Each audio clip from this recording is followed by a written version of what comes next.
Good morning, everyone. Thank you for joining us today. Today, our panel will be talking about reimagining long-term care past COVID. We've got an excellent panel this morning, so we'll go ahead and get started and get them introduced. First, we have Karen Orsi. Karen is the Executive Director of Oklahoma Mental Health and Aging Coalition. She's been their director for over 10 years. Karen provides older adult behavioral health education, trainings, and advocacy throughout the state. She champions an approach to older adult wellness that includes both mental and physical health and works to integrate the aging, mental health, disability, and physical health networks. Next, we have Marilyn Olson. Marilyn is the Executive Director of Villages OKC, a member-driven nonprofit of virtual neighbors connecting across greater Oklahoma City to provide support needed to age with grace and dignity. Ms. Olson's past experience includes teaching, opening retirement communities, caregiver, and being a resource for those wanting to navigate the aging process with confidence.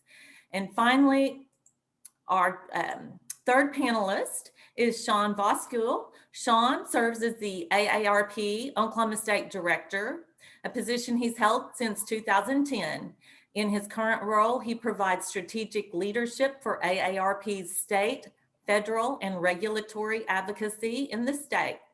He is responsible for building and leading a cohesive, integrated, and highly functioning enterprise that focuses on increasing engagement, impact, and relevance for Oklahoma's growing population of people 50 plus. And now let me introduce Joe Dowd. Joe is our interim editor, and he will be the moderator today. But first, I'm going to turn it over to Sean to let him say a few words about AARP and why they're sponsoring. Thank you, Sarah and Joe for hosting us. The pandemic's been devastating for our loved ones and family members who have loved ones in nursing homes, and it really shone a bright light on a lot of the deficiencies that we have experienced for years. And this is an important discussion today as folks talk about, do I keep my loved ones in a nursing home? What questions do I ask? What are the options for me besides a nursing home? If I'm getting nursing home age, is that an option for me? So I think this is a great time. What's been great, the numbers have been declining and things are looking brighter on the pandemic front, but it's not a time to forget about the devastating impacts of COVID. And it's a great time for us to rethink how we deliver care and where we deliver care for our most vulnerable, frail residents. Sean, thank you very much. Thank you to AARP for sponsoring us, and thank you to my guests for joining me on this very important topic to Oklahoma and the nation. As Sean alluded to, the pandemic highlighted, really shone a light on the shortcomings of our care for our elderly population. And I'm not sure that it was intentional, but it also seemed to raise questions about how aging in America is something that needs to be reassessed. And I think that's the key points that I'd like you to focus on in your initial statements. I'm going to just ask you to go around the virtual room and answer this one question. What are we doing wrong? How did we get here? And where do we need to go? Sean? Well, unfortunately, Oklahoma is ranked near the bottom in so many quality of care indicators. The misuse of antipsychotic medications, pressure ulcers, hospital admissions, and lack of nursing care. And so, highlighting the pandemic, that really shone us, that bright light of how do we get here? It's been chronic for a long time. We know staffing and funding has been an issue as well, but being able to really tackle the issue beyond just funding, are we investing what we need to care for our most frail and vulnerable? So what's been most troubling for us is, we knew the pandemic infection control is an extreme important part of how we care for our loved ones. And, Since this last year, there's still been an additional 345 citations that have been levied against nursing homes for poor quality. I mean, poor quality and the ability to for infection control. So we've got to figure out a way how we make that better. Do we make sure those penalties are enforced? But it's important that we learn from it. So if infection control and these quality indicators are a problem, then how do we move that forward? And in 2019, we actually are addressing some of the quality indicators. We've worked with the long-term care industry in additional funding through Senate Bill 280 to provide better staffing and staffing rates, more ombudsman. We also addressed the misuse of antipsychotic medications in long-term care facilities. So we were starting some progress before COVID. And unfortunately, COVID has devastated everyone. And so there are a lot of opportunities with new federal funding that's down, and also the way we think about it. I mean, is a nursing home right for me? We have 530,000 family caregivers in Oklahoma that are providing unpaid care, every day. And if you put a pencil to that, $6 billion. How are we supporting family caregivers that are providing that care when they can't put someone in a long-term care facility? Marilyn, let's define for our audience what is an elderly person? What does an elderly person look like? 15 years before death. What a great way to put it. Which means Mhm. my mother, who passed at 104 because she lived every day of who she was never really elderly because she, for one thing, she didn't make it to 120, which is kind of the benchmark of the actuarial tables these days. And it is as much a way of thinking as it is a way of planning and viewing oneself. And we have a lot of control over that. And what kind of efforts are being done to change that perspective from at Villages, for example? Well, Villages is a network, a virtual network of 50 plus. So we have lots of decades, 50 all the way to, I think our oldest right now is 99, who live independently and are seeking to network to provide the resources that we all need. Because, it takes a lot of help to be independent at any age 2 or age 102. And so I think what we're doing as much as anything is changing the way we are thinking about ourselves and our future, and not making uneducated assumptions. The kids will take care of me, or I don't know, they'll just have to figure that out. And the same with the stuff in the home and all the other kind of things. So to take some personal responsibility, and then to decide I can determine how I live this life. And that really is true at any age. So for me, and for those who are a part of Villages, we are starting that process as early as possible. The great thing is you can start to change it at any age. And so even though some may have not started in their 30s, but starting in their 50s is valuable as well. Karen, what is it from your perspective that needs to change primarily? Well, I think what we need to do is to focus on getting out of the ageism trap. And for one of the first ways we can do that is to change our language, then our thoughts and behaviors. But instead of referring to people as elderly or seniors, and that connotation means frailty, problems, decline, rather than going that route, talking about older adults as older adults. But then, as Marilyn said, there's a huge range there. We're talking about 4 generations equals the older adults. So that's another one of our issues, is that we think a one size fits all. So what works for a 59-year-old will obviously work for an 85-year-old. That's completely untrue. So what I think we need to do is to develop for our older Oklahomans is a comprehensive system of care, where we would integrate our mental health and our physical health and our socialization and our environmental factors, and not just focus on one issue. I mean, it's normal for everybody to focus on the physical as our bodies age, because we have a lot of, chronic diseases and medications, et cetera, but we can't forget the whole picture. We can't forget the whole wellness picture, which includes mental health and your support systems, your socialization, your environments, where you live. Do you have enough to eat? Is it good food, et cetera, et cetera. So we have a lot of work to do, but there are some good national campaigns going out there to try to redefine what aging is, redefine the message, and bring older adults back to the support and honor that they deserve. One question that seems to come up, has come up since the pandemic, has been how many people's mental health has been impacted. Mhm. There's been a tremendous rise in drug and alcohol abuse. Mhm. People are depressed. People have changed their life in many ways. Mhm. But older people, and I hope that's not an ageist statement, older person, it, they seem to have been impacted by this exponentially more. Can you address why and what the chronic reasons were for that? What set that up?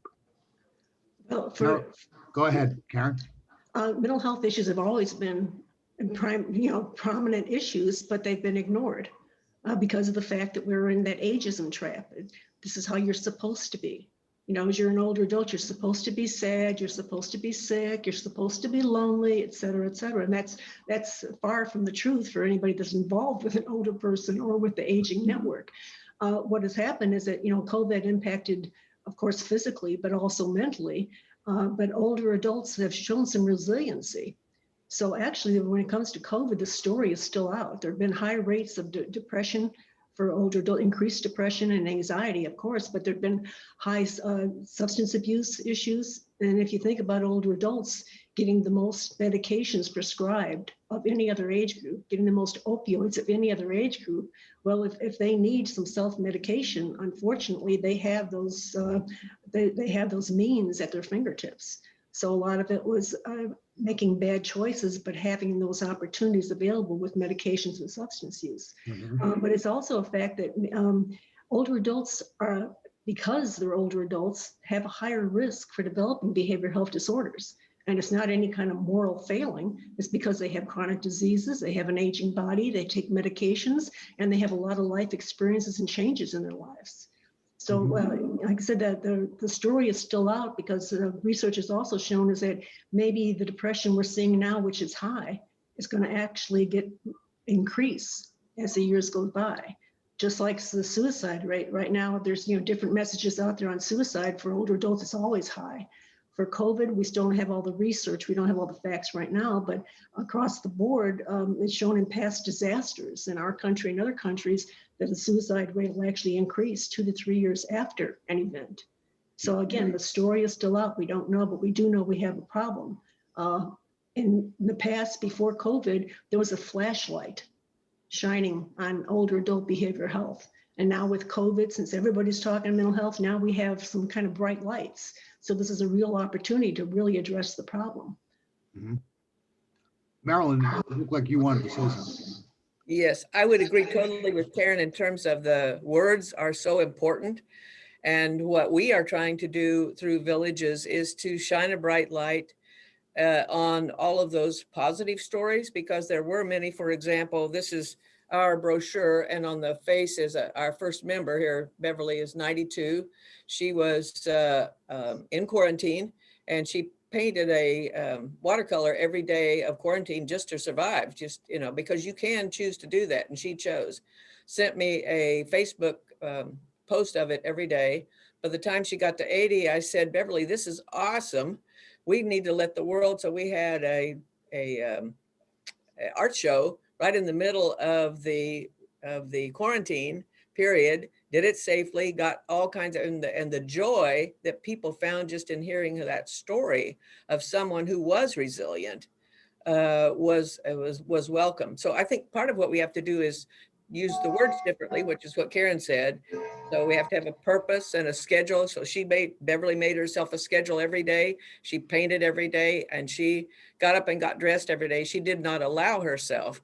That model encouraged others to do likewise, and to wait a minute, I can do this. Wait a minute, I can do a schedule.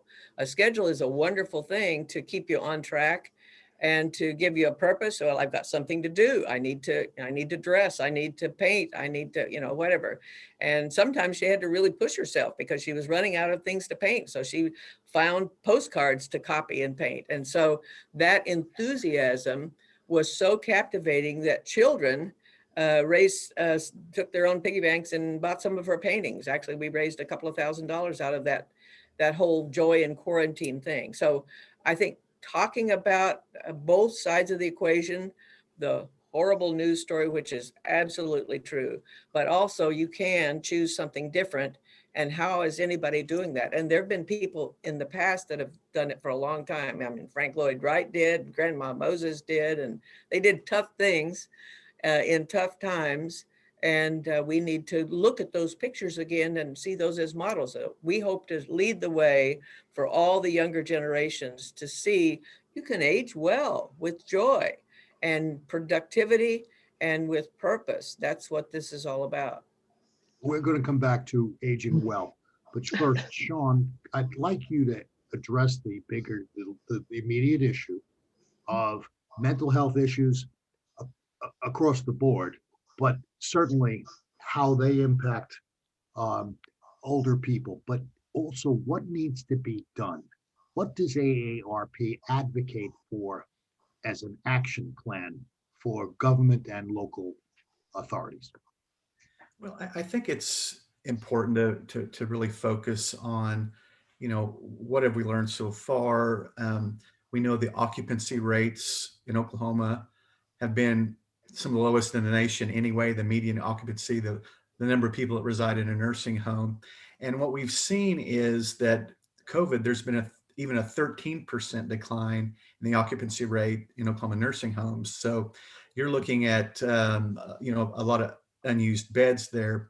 We also are looking at, as the state of Oklahoma, what do we spend on long-term care institutional settings? And currently we spend 70% of our appropriated funds on those nursing homes, institutional type settings, and only 30% on home and community-based services. And so we think it's important to maybe look at that funding. Does it make sense for us to rebalance like other states have? Many states are close to that 50%, 50-50, where you've got more home and community-based services. And really based on the surveys that AARP has done, it's not surprising. 90% of folks want to live in their own home in their community as they age. Sure. And so shouldn't we create a long-term care system, a model that really mirrors what people want? And in most cases, it's a safer, it's where you want to be, and it's also cheaper. I mean, when you look at the cost of a single bed nursing home being around $60,000, $15,000 a year for adult daycare. So how can we expand those additional options besides institutional settings? And so many of us work caring for older adults, but do we have to quit our jobs to take care of our older adults? Adult daycare may be the option for you, but we definitely could use more adult daycare systems throughout Oklahoma. Maybe we balance that money where more money goes to adult daycare. Maybe we look at ways that other states have done through their rebalancing efforts. Indiana has asked for a waiver where if someone's discharged from a hospital, they don't automatically go to a nursing home. They're putting in a home care situation. And so there are a lot of opportunities out there. And with COVID, there's a lot of funding opportunities. The Oklahoma Healthcare Authority has the Money Follows the Person, which provides money for more of a person-centered care. And it's really a diversion for nursing homes. So we just got word that there's new guidelines from the American Rescue Plan that just passed. And there's additional resources available for home and community-based services. So, but if I'm a nursing home owner too, if I've got a low occupancy rate, why shouldn't I reimagine on how I deliver care if I want to stay viable, in this era where people, the boomers aren't going to move to these hospital-like settings. If you've got an old nursing home that looks like it's in a hospital from the 60s or 70s, I think the smart operators have developed a continuum of care from independent living, assisted living to full skilled nursing for folks that need it. But again, if you're not mimicking home-like settings, people that are looking for long-term care options, that's what they're looking for. So you've got to rethink, if I'm an operator and owner, the way I deliver that. So home-like settings like the villages, we talked about Dr. Thomas, his greenhouse project, is definitely a viable option. But again, the role of the family caregiver, people that have to work, taking care of aging parents, adult daycare. Wow, if I can drop my elderly parent that needs assistance during the day so I can continue to work and provide employment, let's do that. And why could a nursing home with low occupancy rates also add an adult daycare to their wing? And so again, if you want to stay viable, I think you've got to adopt to a changing environment because, low occupancy rates because of the pandemic. I'm looking at other options because if I'm looking to place someone in a nursing home, I'm definitely going to look at their track record, how they're handling the many quality indicators that I mentioned earlier. But really, do I want to put someone in a nursing home? And I think that's a question a lot of people are thinking about right now. Or I want to keep my loved one in one currently now? Sean, there are No. employment groups, businesses that are tooling their employees with education to give them knowledge in order to prevent their time away and to deal with the caregiving responsibilities in a wise fashion. So I think education is a key part of it, and employers can provide a lot of that. We have several wonderful businesses around here who do that very well. And then our Advantage Waiver Program is another opportunity to utilize funds in a much more effective way at home. How does this play out financially from the government? Can we have some idea of if we do adult daycare programs, is there government money, Medicare money available for that as well? Medicare limits skilled nursing. Gosh, what is that? They've upped, is it 60 days that they'll provide it? I think that's a misnomer out there that Medicare is going to pay for long-term care. And, Right. and it really doesn't, just for rehab care on a short-term basis. They're skilled. Yeah, correct. And so you're right. If you qualify for Medicaid, you could qualify for HCBS services, like Marilyn mentioned, the Advantage Waiver Program. And so, other than that, that's private pay, mostly for adult daycare. Now, if you qualify for a PACE program, which Valor offers in the Oklahoma City area and the Cherokee Nation, as well as Tulsa Life Senior Services in the eastern part of the state, that's a full inclusive. They provide adult daycare and a whole range of services for elderly. It's all inclusive, and that PACE program would be another option, I think, to expand that more statewide as well. Doesn't that have an economic threshold though? Yeah, correct. And I think you bring up a good point too. There are a lot of opportunities for folks that qualify for Medicaid to get that help. So what options are for folks that maybe fall out? I make just enough where I don't qualify. And, I think other states have provided sort of buy-in opportunities for home and community-based services.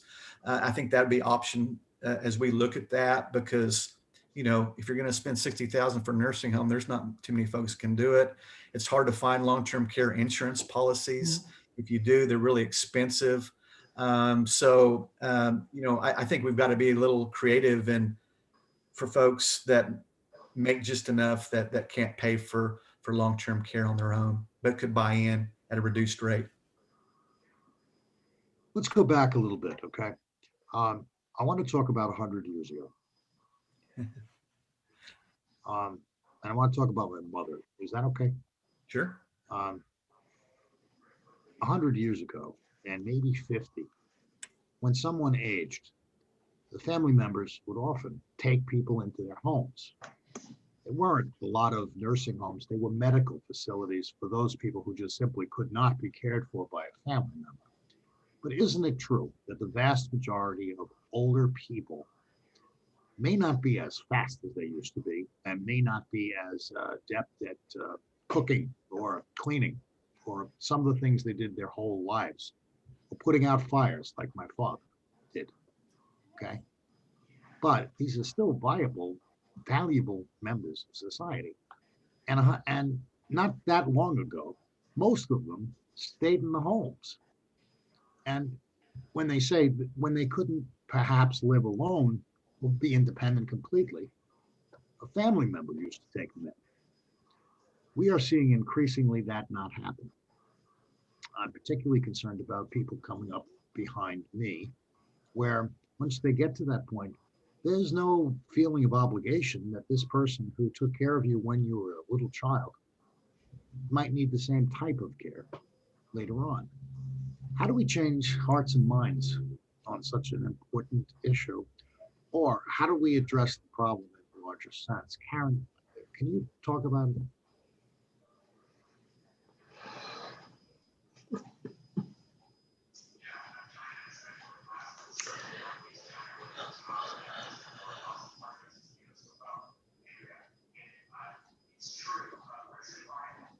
She may not have heard you. Karen, you heard us? Well, I'm trying to think of a way to frame this that's gentle. And I'm No, not you don't coming have up to with do that. blanks. I think that basically that the problem is what we're experiencing in our society as a whole. Yes.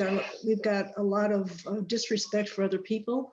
The only thing that counts are my rights, and my rights trump your rights. Oops, sorry about that. But anyway, my rights are what's important. And that if you get something, that means if I give you something, that means I get less. Or if somebody else gives someone an advantage, that means I'm going to suffer.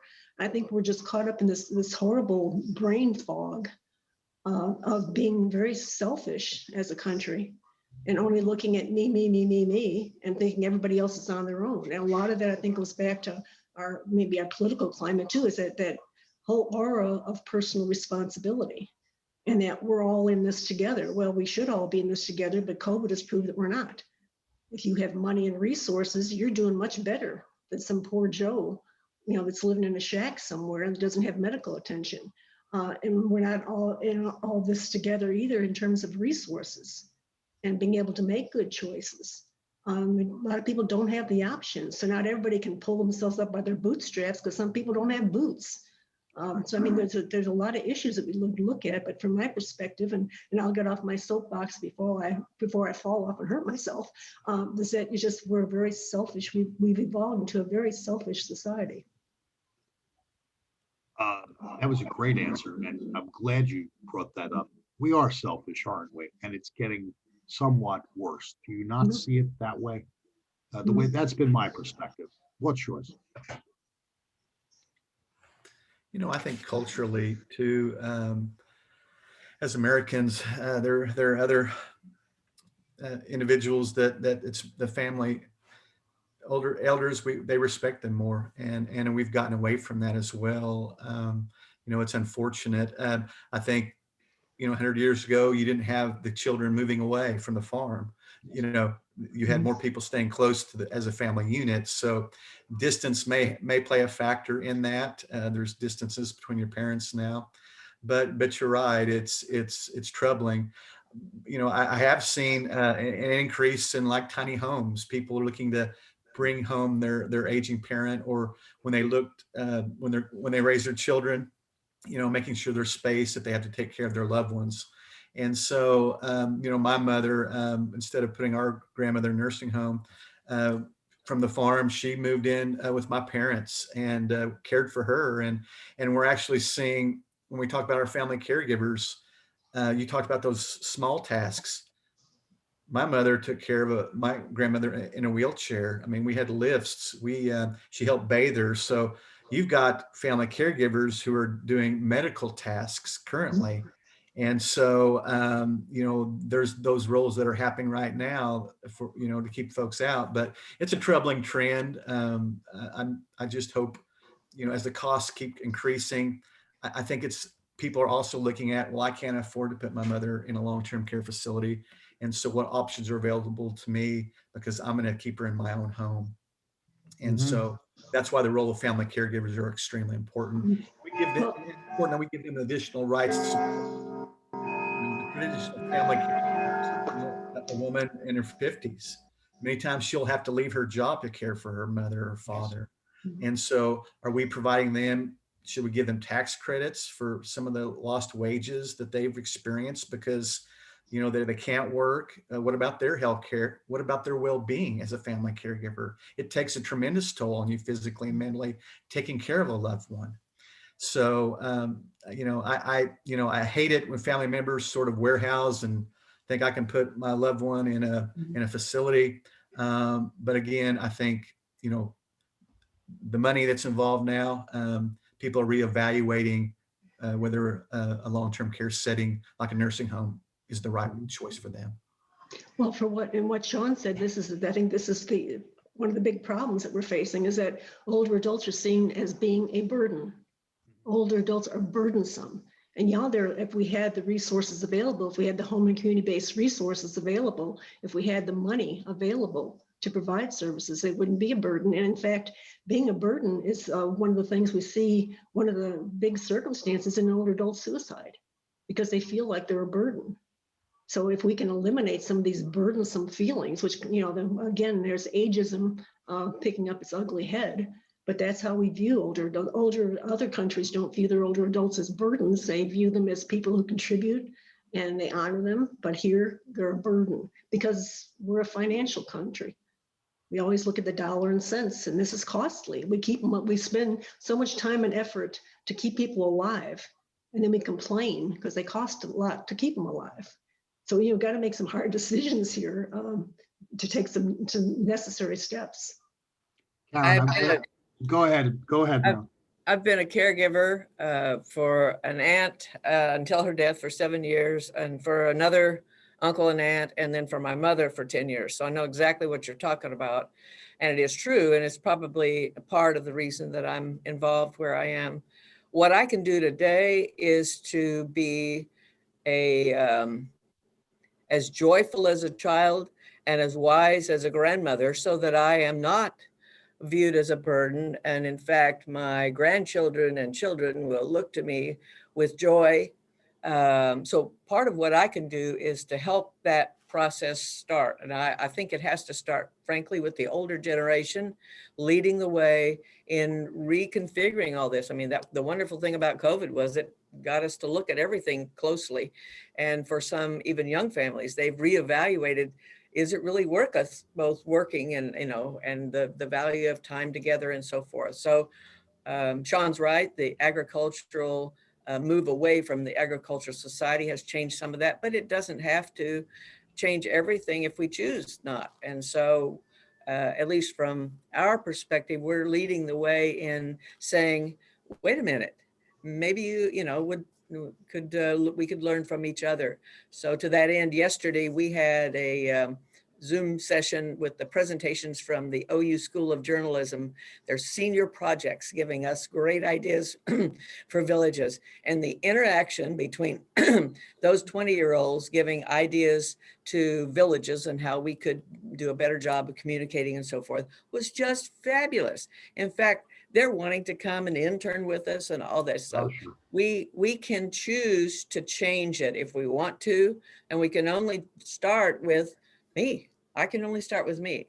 As my husband reminds me, you can't change anybody else.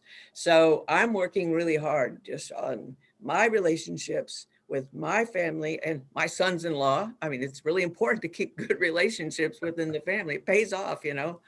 And in the process, I can be as winsome as the joyful lady that I mentioned earlier, who did the paintings and brought so much joy to people. And frankly, it's kind of encouraging for the younger ones to see that it's not a horrible process of aging. In fact, it can be quite glorious. I will just tell you, my secret desire is to make aging look so awesome that they can't wait to get to be the age I am. And part of the way I do that is changing the way I look at myself. So when somebody says, as they did yesterday, my mother told me never to ask a lady her age. And I said, I know you're dying to, so let me just give you a clue, okay? I was born in the year that the year and the month actually, that the President of the United States was elected in his unprecedented 4th term. Now you figure it out. So my goal in changing Well, the that would be conversation, 1944. you're very smart. And, but the idea is that I'm kind of proud of the age I am. And I gave a bit of a challenge, so I'm a little bit spunky. And that could be an engaging way to talk about something else. It's working with my 10-year-old grandson, 11 now, who is a history buff. And so he's thinking I'm the neatest thing in the world because we're doing all these historical Yes. talks and trips and so forth. So that's part of the way we change it. All right, perfect segue. My mom is 87. Okay. So she was born in 1932, or 33. Okay. Which would be Franklin Roosevelt's first term. And she lived through a pandemic of her own, polio. Mhm. So at the beginning of this pandemic, who do I call but my mom in London for some perspective on pandemics? And she told me what it was like to live in New York City through a pandemic, that every summer people would come down with this horrible disease. They didn't know where it came from. They weren't sure what to do about it. And remember, it was a different kind of science. They didn't know as much. And there was no option of staying home and working from home. I'll just not go to Manhattan to my office anymore because I'll Zoom it. Well, not in 1955, 56, like that. I love it. 49, I guess it was a run of years there.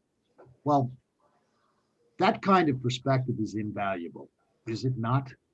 Because, go ahead, Karen. Oh, I say this is just fits in perfectly because some of the conversations we've had, because what it's showing globally is that, you know, older adults, of course, have suffered with mental health issues as everyone else has because of COVID, but the resiliency is one factor, but also older adults are dealing much better with the COVID situation because of what you just described, because of their life experiences. They've developed coping skills. You know, older adults usually report having more positive emotions than younger people, but older adults have actually fared very well. In fact, in some cases, much better than younger people with this whole COVID thing, because of their resiliency, because of their coping skills, because of their life experiences. Precisely, which is why I said that in the initial phases of things, when they were talking about older adults being vulnerable, I just refused to accept that. I'm no more vulnerable than anybody else because of the choices that I'm making. And so obviously I'm not unrealistic in terms of what I need to take into account. But at the same time, to see myself as a victim places me out of control. And that's what all of us want, is control. It's what the 2-year-old wants. It's what the grandmas want. And so if I don't see myself as a victim, then what can I do? And it would be the same as if I had had an accident, as one of our community, a 17-year-old broke his neck on the football field. He was faced with some of the same decisions. He could see himself as vulnerable and a victim of life and never is over, or he can fight back. And that's exactly what he's doing. Hunting and everything else, using tools that he has, just like the rest of us need to. And so again, I think it is the older ones, just because of the experience, like Joe, like your mother, are the only ones who have the perspective to know that we can get through this and it can be good. Joe, I'm kind of curious, you know, your mother's thoughts as well, because I as you described, you know, isolation wasn't a part of that. You couldn't isolate really. And so that's what I think different this COVID-19 is, you know, the isolation people had to go through, especially long-term care facilities, where that became equally as deadly as COVID-19 and the effects of that. And so I'm curious, you know, if Karen, you know, the effects of isolation that really impacted during COVID. And you know, I think as we talked about visitation, long-term care facilities, you know, on the front end of it, it was like safety, safety, safety. But then it, you know, the pendulum swung. Well, we're not seeing our loved ones. Are they being taken care of? Who's looking after them? And so the isolation factor became a greater concern. Well, and we have to be careful in the definitions too, because a lot of times we're interchanging the word isolation with loneliness. Oh, And they're completely different things. I mean, isolation is being physically alone, but not every person that lives alone is going to be lonely. Just like every person that lives in, for instance, in villages, if they don't have good connections, they can be lonely, even though they've got mounds of people all around them. But yeah, the isolation has a big impact on everyone, but I'm particularly on older adults. And that was really hard because we were doing the right thing in closing the system down and keeping our older adults safe from any kind of physical contraction of COVID. But at the same time, we were doing them damage because we know that isolation leads to non-connectedness. Non-connectedness is, again, one of the primary circumstances for older adults dying by suicide. As many other age groups, this non-connectedness is what we experienced as a society with COVID, and it's been very damaging. it was a double-edged sword. You know, 95% of the deaths in COVID, we had 1,600 long-term care facilities in Oklahoma. And so it was 95% of all deaths related to COVID were people 50 years of age and older. So, I mean, talk about targeting, you know, our population. I mean, wow. Right. Well, 80% of the deaths were older adults. Yeah. And but of course, that didn't get anybody's attention because of the whole ageism piece of, well, they're old, they're going to die anyway. Yeah, that's Yeah, we're not going to, should we really expend time and money and effort to treat someone that we consider on their last leg because of their chronological age? And we should not, and we can't forget this devastating impact. And I just, as things improve, I'm just worried that it's great. I'm outside now. We've got to learn from this past mistake, and we've got to make those changes now and kind of build on this momentum. There's lots of funding available from state and federal levels for us to look at it. So let's don't brush it on the rug again and go back to the status quo that we've been dealing with, the chronic long-term care system that has been problematic for years and years. I might just mention that we have several partners, sponsors of villages, because they believe in this concept, who all have nursing homes, skilled facilities, long-term care as a part of their extended communities. And so I've looked carefully, and there are some who have done a very good job, an excellent job in terms, even through the COVID, of protecting residents and still providing socialization and all that they could within that. So one option might be to look at those who were successful in keeping their numbers really low, because there's, you know, the nursing home industry is the most highly regulated already. I'm not sure that regulations are really the key. It may be in focusing on the good behavior and elaborating on that a little bit more. There were those who were very successful in part because they had a plan in place and they executed the plan. And these are nursing homes specifically that I'm speaking of. Sean, I want to ask you something. In the moments we have, I'm going to ask all of you, but we'll start with Sean, okay? I was reluctant personally to join AARP for one reason only, and I just joined this year, and it was because I was afraid to admit that I was old. And I think that attitude is probably a pervasive feeling among baby boomers like myself, who don't want to admit things have changed. And I want to ask all of you as a final question, how do we change that attitude? Well, let me just say, Joe, thank you for joining, and we're cooler than you think. and I think it's important because I believe one of the panelists talked about our membership's 50, it expands 4 or 5 decades. So, we struggle making sure we try to help all stages of one's life. And there's so much quality. We talk about ageism, and we talk a lot about age discrimination in the workplace for older workers as a big advocacy opportunity for us as well. But there's so much experience, life experiences, great work ethic, knowledge of past experiences, that there's so much to help younger workers. And I think with the lower workforce numbers that we're seeing, I hope that that'll be a change in how they view older workers in the workplace, that they really are contributors to the society. And so that's the important part. We have a longevity report that we put out every year, how older workers, older individuals contribute significantly to the economy, we're saying, why are you focused on the 20-year-olds, the 50 and up? They're the ones that have the money to invest and purchase things. They have the purchasing power. And so we've really got to change that conversation that being old is bad, that you can't contribute, when actually there's so many qualities that are so important in the workforce, purchasing power, and the knowledge and experience that an older individual brings to the table and the conversation. How do we change those attitudes, Marilyn? Well, I agree with Sean, because the start of AARP, Ethel Andrews, she wanted to have people that were productive in the aging and independent with dignity and purpose. That's about the same thing that everybody else wants at every age. So realizing that a lot of this we have in common. We are looking at a dictionary. So it's partially written, a new dictionary of terminology, just specifically for that, to help us reimagine aging for ourselves, to talk differently. So no longer will I say I'm having an Alzheimer's moment.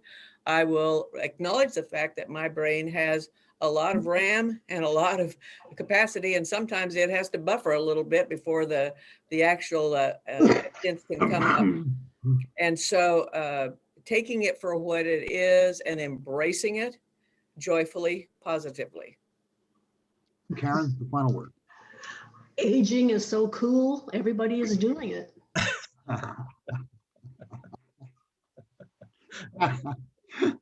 Well, I can't beat that. That's wonderful.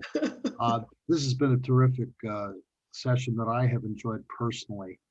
I thank you very much for being on JR Now today. Sean Vosco, the State Director of AARP Oklahoma. Karen Orsi, Director of Oklahoma Mental Health and Aging Coalition. And Marilyn Olson, Executive Director, Villages OKC. Thank you for being my guest on JR Now. And for everyone at the Journal Record, I'm Joe Dowd. Stay safe and good luck. Thank you. You appreciate it.